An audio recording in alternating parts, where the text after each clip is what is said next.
Good afternoon. This talk today is about the sad events that just transpired not so long ago in Christchurch, New Zealand. I want to use this occasion to introduce some of the deeper structural features of our world that are ultimately connected with this kind of violent events. They are both structural in the sense of socio-economic political structures and also in terms of ideological structures that exist, unfortunately, in the kind of world that we live in today. So today would be basically an introduction to a deeper and broader analysis of the underlying causes as I see them, of this kind of events which are increasing in frequency, sadly, on our planet. And a future talk will actually deal more extensively with some of these features that I will mention soon. First of all, let's just look at the symptoms, the events that took place in Christchurch and other events that took place before that in the United States and also in Europe and in other parts of the world. Clearly, something has gone awry with our planetary system of international relations, problems and prospects within some particular nation states, as well as our ability to really understand many of these events. So far, the response has been symptomatic. And by this I mean that when a doctor looks at something like a fever, the doctor wants to understand what really is causing the fever ultimately and treat the cause. But in the initial stages at least, most doctors would prescribe something that might actually make the symptoms less prominent or maybe even they will make the symptoms go away.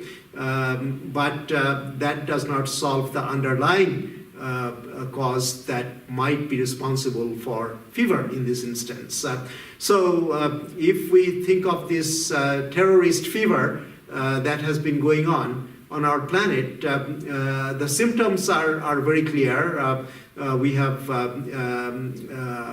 violence, both verbal and rhetorical, and ultimately and very sadly, actual violence with loss of lives, many innocent lives. So what happened in Christchurch can be described by these symptoms, and police actions have been taken and will be taken, and they can be strengthened, and they are certainly not trivial. So these tasks I do not want to be overlooked.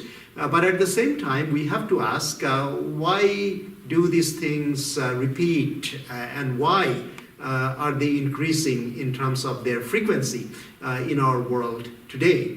And to answer that question, we really have to go to the deeper structures of our international political economy, the international structure of what kind of illiberal systems we have created, and why even the liberal democracies seemingly are heading towards more authoritarian and more intolerant types.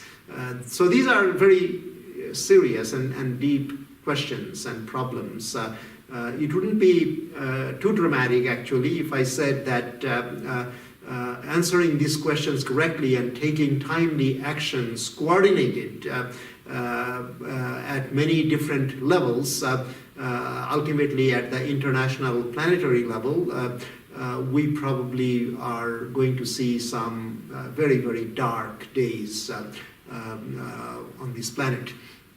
So I want to just begin the discussion today by looking at some of the deeper structures. And Initially, we can divide up the underlying ideologies, although they are connected, but they have an independent role to play. But there are also structural ideologies like racism, like proto-fascism or neo-fascism. These are not just surface phenomenon. They have actually deeper structural roots as well. More structurally, we can look at the political economy of specific countries and planet. We can look at the socio-economic political structures that exist, and these are subjects of future analysis. But today, let me just point out that the culprit who perpetrated these heinous crimes in Christchurch actually published a manifesto which has been circulated quite widely. This manifesto, although incoherent in parts, as a whole, it does represent a worldview and a set of anxieties, fears, and tendencies that are rather more widespread than one would like to think. And this is what really makes it so important to discuss this kind of ideology. And we can describe it in various ways. Racism is certainly one aspect of it, which is reflected in anti-immigrant diatribes that are part of this document. But racism actually is much deeper than just this particular policy angle for this part of the 21st century. Racism is also a very structural feature. Before the 16th century, the word race was not really used to describe human divisions. The use of race with respect to human beings is a more recent invention, historically speaking, and there are deep causes of that. And racism is a complex type of phenomenon under capitalism, especially global capitalism. And initial rhetoric of globalization would have led one to believe that with free trade and movement of goods, although not always of people, and more openness in this way, racist ideas would diminish, if not disappear altogether. But the opposite really has happened, and one really needs to ask why. In my next lecture, I will articulate the connections between racism and global capitalism more deeply and accurately. But right now, let me just observe that racism as an ideology is something that is needed when the system is in economic and other sorts of structural crisis. Now, the most recent economic crisis, of course, was in terms of global nature of the crisis, was 2008 financial and economic crisis. The world in some ways has recovered, although it has been very uneven, and even in advanced industrial countries like the US or Western Europe, it has been very uneven within the country. Some people have suffered greatly, or at least their perceptions are that they have been overlooked and their problems have been neglected. And this explains at least partly the rise to power in some parts, including the United States, of right-wing governments. And in Europe and other places, the gathering strength of right-wing political and social movements. So these are not factors that one should neglect, and I'm going to analyze them in a future lecture more deeply and minutely and contextually with the help of some case studies. Coming back to New Zealand, it is not one of those countries where racism is often used as an ideological weapon. And therefore choosing New Zealand actually shows that the proximity to Australia, where the assassin, let's call him assassin, comes from, and the openness of the society there and the tolerance of New Zealand government, which acted quickly and admirably, and really deserves a lot of praise for what they did in the aftermath. Something that I think we should learn from. But really, the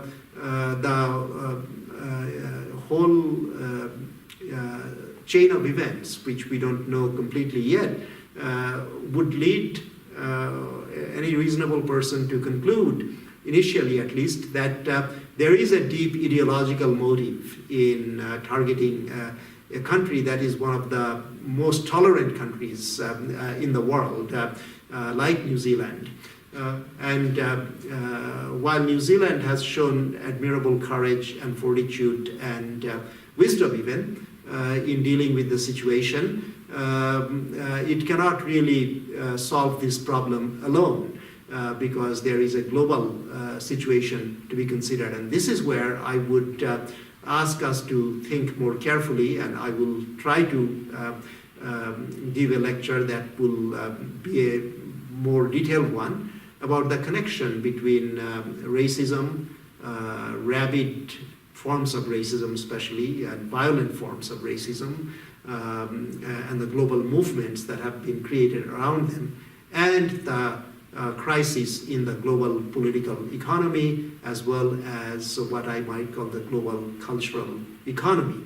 The old compromises that were made after the Second World War in the advanced countries, at any rate, between capital and labor and other segments of the population. Sometimes it is called embedded liberalism.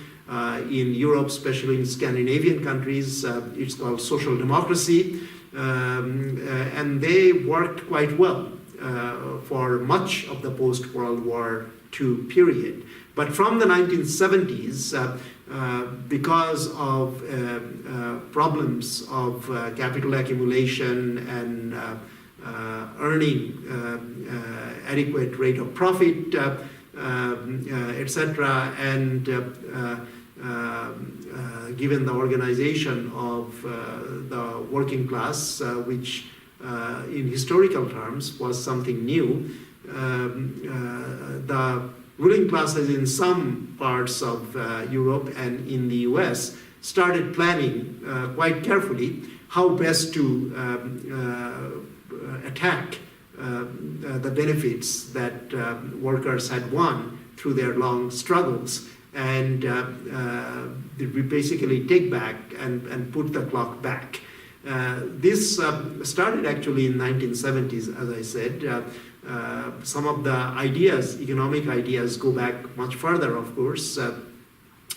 This whole idea of neoliberalism, as it is called sometimes, which is basically to privatize, to give capital a wider sway over labor, and to take away the benefits that society at large has demanded and gained after the Second World War especially. And we find these attacks gathering strengths in the late 1970s and early 80s, and Thatcher and Reagan in UK and in the United States in particular led the attack, or began the attack politically after getting to power. And we have a complicated set of events since then, and even the liberals and left people were persuaded that they needed to actually compromise, and concessions one after another were made. But at the end, with the exception of perhaps some Scandinavian countries where concessions were not as extensive and labor was still organized and even today remains much better organized, we have seen a retreat in most countries, especially in the United States, even more than the UK,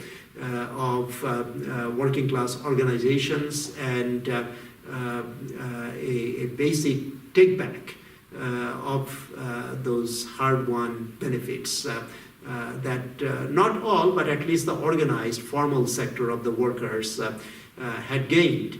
And it becomes difficult in such a period to basically have an ideology that asserts that everybody is equal, that everybody deserves the same kind of things, however little compared to before, that citizenship is open to everyone around the world if they pass some qualifications, and that gender and race and those things really should not matter.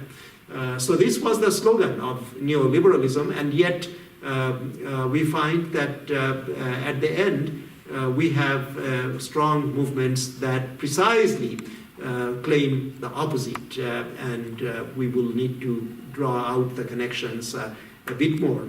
This is not to say that people who are neoliberals economically are promoting these movements. In fact, many of them are quite decent people themselves. But the ideas they have about opening up the economies and attacking the working class in doing so, they have failed to see the real consequences of those ideas in every sphere of social life.